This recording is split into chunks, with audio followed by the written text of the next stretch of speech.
75 సంవత్సరాల స్వతంత్ర భారతంలో ఏ రోజు కూడా స్కూల్స్ హాస్టల్స్ జగన్మోహన్ రెడ్డి గారు డెవలప్ చేసినట్టు ఎవరు చేయలేదు. It's asset. చదువు మీద ఇన్వెస్ట్ చేయడము అంటే భవిష్యత్తు తరాలకు నువ్వు పెట్టుబడి పెట్టడం.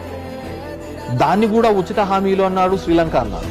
5 ఏళ్ల జగన్మోహన్ రెడ్డి పరిపాలన ఎన్నో రిఫార్మ్స్ తీసుకొని వచ్చాయి. సరే, జనాలే కొన్ని నచ్చాయో నచ్చలేదో, అది ఓటు రూపంగా మారిందో మారలేదో తర్వాత ఒక వ్యవస్థను తీసుకొని రావడం జరిగింది, సచివాలయ వ్యవస్థ. ఒక వ్యవస్థ నాడు నేడు ద్వారా స్కూల్ పిల్లలకు మంచి చదువు అందించాలని చెప్పి ట్యాబ్లు ఇచ్చడం జరిగింది, బుక్స్, మంచి హైజీనిక్ ఫుడ్ ఇవ్వడం కానీ ఒక ఇన్వెస్ట్ చేయడం జరిగింది. ఇంగ్లీష్ మీడియం తీసుకొని రావడం జరిగింది. నచ్చలేదు, దానిలో కోసం ఎన్నో అనిపించుకున్నాడు, కోట్లలో పోయినాడు, అవి పోయినా ఇవి పోయినా అయినది. పేదవానికి కూడా మంచి చదువు ఇచ్చాలి అని చెప్పేసి ఒక ఆలోచన చేసినాడు జగన్మోహన్ రెడ్డి. విద్యా వైద్యంలో దగ్గర 50,000 మందిని రిక్రూట్ చేసుకున్నారు. ఎవరికి తెలుసు హాస్పిటల్స్ అప్పటికి ఇప్పటికి ఎలా ఉన్నాయో చూడమని చెప్పండి. 17 మెడికల్ కాలేజెస్ కట్టినారు. ఇప్పుడున్న మా సత్యానే పులివెందుల్లో కాలేజీ కట్టినాడు కానీ హాస్టల్ కట్టలేకపోయినాడు. కట్టు. గవర్నమెంట్లో డెవలప్మెంట్ అనేది ఇట్స్ ఎ కంటిన్యూస్ ప్రాసెస్ కదా.